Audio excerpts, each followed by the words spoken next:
എല്ലാ പ്രിയപ്പെട്ട പ്രേക്ഷകർക്കും നമ്മുടെ പുതിയൊരിലേക്ക് വീണ്ടും സ്വാഗതം. ഇത് ബ്ലാസ്റ്റേഴ്സ് സോക്കർ. കുറച്ചു നാളുകൾക്ക് മുമ്പാണ് ബ്ലാസ്റ്റേഴ്സുമായി ബന്ധപ്പെട്ട ഒരു അപ്ഡേറ്റ് 19 സ്റ്റോപ്പേജ് പങ്കുവച്ചത്. എന്തായാലും അവരുടെ അപ്ഡേറ്റ് ഇങ്ങനെയായിരുന്നു. സൂപ്പർ താരമായ സ്പാനിഷ് താരം സെർജിയോ കാസ്റ്റലിന് ബ്ലാസ്റ്റേഴ്സ് ഇപ്പോൾ ഒരു പ്രീ കോൺട്രാക്ട് നൽകിയിട്ടുണ്ട് എന്നുള്ളൊരു കാര്യമായിരുന്നു 19 സ്റ്റോപ്പേജ് ആരാധകരെ അറിയിച്ചത്.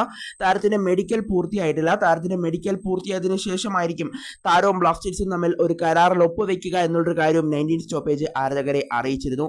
പിന്നീട് പെപ്രയ്ക്ക് പകരക്കാരനായിട്ടാണ് താരത്തെ ബ്ലാസ്റ്റേഴ്സ് ഇപ്പോൾ കൊണ്ടുവരുന്നതെന്നും പിന്നീട് നമുക്ക് അറിയാനായിട്ട് സാധിച്ചിരുന്നു. കൂടാതെ ജീസസ് സിമിനസും അതുപോലെ തന്നെ സെർജിയോ കാസ്റ്റലും തമ്മിൽ ചേരുമ്പോൾ മികച്ചൊരു കോംബോ ഉണ്ടാക്കിയെടുക്കാൻ സാധിക്കുമെന്നും നമ്മളെല്ലാം കരുതിയിരുന്നു. എന്നാൽ ഇപ്പോൾ ആ ഡീൽ നടക്കില്ല എന്നുള്ളൊരു സൂചനയാണ് മാർക്കസ് മുർഗലോവ് നൽകുന്നത്. സെർജിയോ കാസ്റ്റൽ ബ്ലാസ്റ്റേഴ്സിലേക്ക് എത്തില്ല എന്നുള്ളൊരു സൂചന ഇപ്പോൾ മാർക്കസ് മുർഗലോവ് നൽകുന്നുണ്ട്. എന്നാലും നമുക്ക് മാർക്കസിന്റെ അപ്ഡേറ്റിലേക്ക് കടക്കും മുമ്പ് നമ്മുടെ ചാനൽ കണ്ടുപോകുന്ന ഏകദേശം 80% പേരും ചാനൽ ഇവരെയായിട്ടും ഒന്ന് സബ്സ്ക്രൈബ് ചെയ്തില്ല. അതുകൊണ്ട് ദയവായി എല്ലാവരും നമ്മുടെ ചാനൽ സബ്സ്ക്രൈബ് ചെയ്തേക്കുക. അപ്പോൾ നമുക്ക് നേരെ വീഡിയോത്തിന് കടക്കാം. എന്തായാലും മാർക്കസിന്റെ അപ്ഡേറ്റ് ഇങ്ങനെയായിരുന്നു. ഒരു സ്പാനിഷ് സ്ട്രൈക്കറുമായി ബ്ലാസ്റ്റേഴ്സ് ഒരു പ്രീ കോൺട്രാക്റ്റിൽ ഒപ്പുവെച്ചിരുന്നു. അതായത് ഒരു പ്രീ കോൺട്രാക്ട് ആ താരത്തിന് നൽകിയിരുന്നു.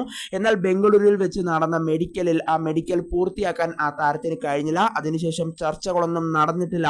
ആ താരത്തെ കൊണ്ടുവരാൻ ബ്ലാസ്റ്റേഴ്സിന് ഇപ്പോൾ താല്പര്യമില്ല എന്നുള്ളൊരു കാര്യമാണ് മാർക്കസ് മുർഗലോവ് ഇപ്പോൾ ആരാധകരെ അറിയിക്കുന്നത്. എന്നാൽ ഇപ്പോൾ ആ താരത്തിന് പകരമായി പുതിയ സ്ട്രൈക്കറിനെ കൊണ്ടുവരാൻ ബ്ലാസ്റ്റേഴ്സ് ഇപ്പോൾ ശ്രമിക്കുന്നുണ്ട് എന്നുള്ളൊരു കാര്യവും മാർക്കസ് മുർഗലോവ് ഇതിനോടൊപ്പം ചേർക്കുന്നുണ്ട്. എന്നാൽ സെർജിയോ കാസ്റ്റലിന്റെ പേര് അദ്ദേഹം എടുത്തു പറയുന്നില്ല. സെർജിയോ കാസ്റ്റൽ അവൻ തന്നെയാണ് നിലവിൽ സാധ്യതകൾ കാണുന്നത്. എന്നാലും പേര് പറയാൻ പറ്റാത്തത് കൊണ്ടാവാം ചിലപ്പോൾ മാർക്കസ് മുർഗലോവ് സെർജിയോ കാസ്റ്റലിന്റെ പേര് വെളിപ്പെടുത്താതിരുന്നത്. എന്നാൽ സ്പാനിഷ് സ്ട്രൈക്കറുമായി ബ്ലാസ്റ്റേഴ്സ് പ്രീ കോൺട്രാക്റ്റിൽ ഉണ്ടായിരുന്നു എന്നുള്ളൊരു കാര്യം മാർക്കസ് മുർഗലോവ് പറയുന്നുണ്ട്. എന്നാൽ വേറെ സ്പാനിഷ് സ്ട്രൈക്കറുമായും ബ്ലാസ്റ്റേഴ്സ് ചർച്ച നടത്തിയിട്ടില്ല എന്നുള്ളൊരു കാര്യം നമുക്ക് അറിയാവുന്ന കാര്യം കൂടിയാണ്. അതുകൊണ്ട് തന്നെ സെർജിയോ കാസ്റ്റൽ അവൻ തന്നെയാണ് നിലവിൽ സാധ്യതകൾ കാണുന്നത്.